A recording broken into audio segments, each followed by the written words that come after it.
So Valve just dropped a pretty controversial update today in regards to the skin economy, but the one positive thing from that, retakes are back into official Valve matchmaking. So that's pretty exciting. We'll talk about all that and how this mode works and everything like that, because this channel is definitely more gameplay focused. But the big part of this update definitely has to do with the market. So let's sort of dive into that.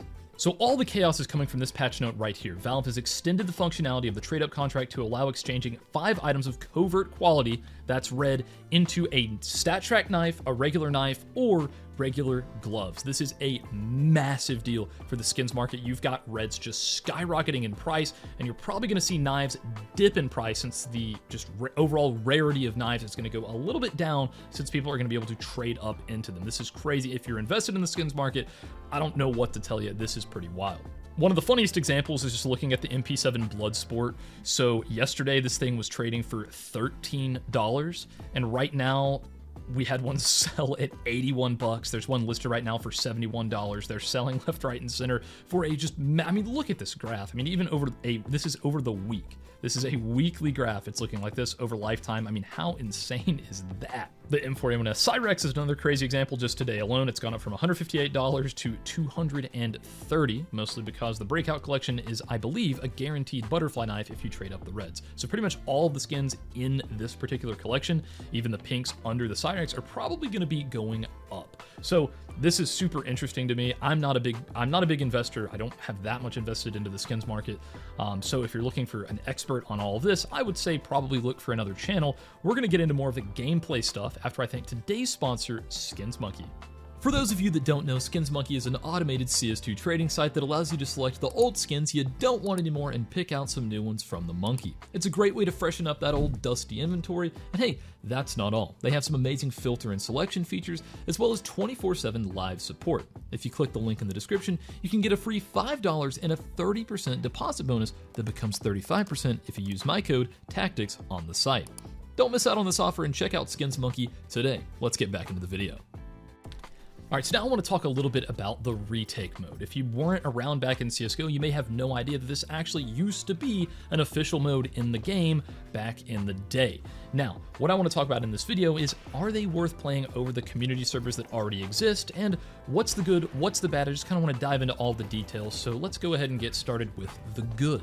First things first, I'm a huge fan of the loadout selection menu. I think this is fantastic. At the beginning of the round, you get to pick between a few different potential loadouts that are realistic retake scenario when it comes to having a smoke or an HE. You get to pick between what you're going to be getting, and I think that's very cool. You can sort of base that on what you would expect yourself to have in that situation, and that is nice. Another great feature, in my opinion, is the fact that you can move around during the loadout selection phase. That's very nice. You don't see that in a lot of servers, and it's going to allow you to get into positions that you're normally going to be in an actual retake, as opposed to just getting plopped down into a random position and just having to work with what you got. Now, the one downside to being able to move around, it makes it even easier to abuse spawns and predict where the enemies are coming from and get into very dangerous positions early on to just mow down the enemies from a pretty unfair spot. So it is a good thing, and I think I do like it, but smart players are definitely going to take advantage of it to an extent. One thing to keep in mind, that's only on T side. The CTs can't move around at all, and the T that's actually the bomb planer, whoever's standing over the bomb, is also unable to move. So sometimes you're not able to do it, but overall I think it's a fantastic thing to add to retakes. And I'd say those are really the two main positive things when it comes to this mode.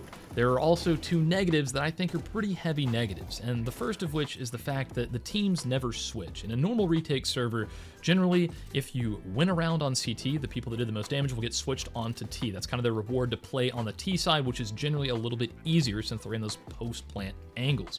In this, the teams never switch, and if they're unbalanced, too bad. People just start leaving and you'll get a lot of bots in there, and it's just not that great. So I really do wish they would make it to where if you die and you lose on T side, you get switched back to CT, and if you do well on CT, you get switched over to T. I think that would be a really nice change, because there are some times where I will just play the whole time on T side. As you can see on the gameplay in the background right now, I completely obliterated everyone I saw this entire game. I never got off of T side and just pretty much won every single round. I think on the other side of that, it would have been really frustrating, and I think mixing up the teams there would have had a very, very positive effect.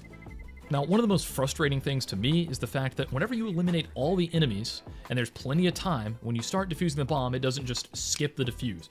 In any normal community retake server, whenever that happens, it will just, you tap the bomb, instant defuse, get on to the next round. But in this, you have to wait that 5 or 10 second defuse, and it's just honestly a little bit annoying when you're just constantly in those post-plant retakes and just constantly having to wait out full diffuses. I think it would just make the pace be a little bit better. That may sound like a nitpick, but it's enough to where I just straight up prefer playing community servers just because of that alone. And I know that may be a little bit crazy, but I'm probably not the only one that feels that way.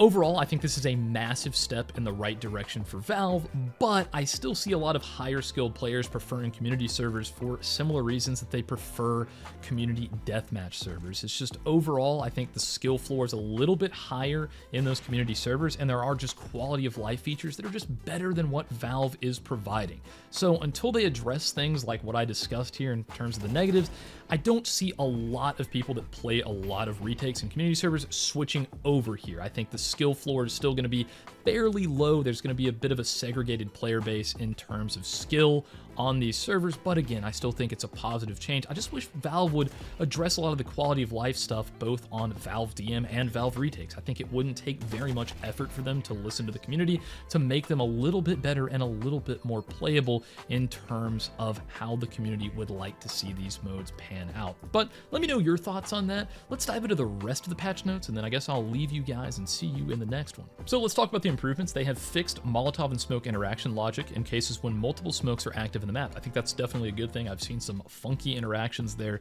so it's good to see that getting panned out. Of course, we've had a few community map updates, nothing too exciting there, but we do have adjustments to the top of quad and under balcony to improve visibility. Of course, that is a pretty solid thing. Anytime they're improving visibility on a map, I think that is always a good thing. And of course, some various optimizations to Inferno, not really sure what that means. And of course, under miscellaneous, we've got performance optimizations when the game is in the main menu and inspect UI. I think that's also solid. Fixed inventory item icons, sometimes rendering in a blurry state or not rendering. Fixed several server-only sound events to not start multiple times, and stability improvements. So overall, just a few small fixes here and there, a couple of more impactful fixes, but overall I think this is a good update, unless you have a lot of money invested into knives. But anyways, guys, I hope you enjoyed this video. Again, let me know what you think down in the comments below, and I'll see you guys in the next one.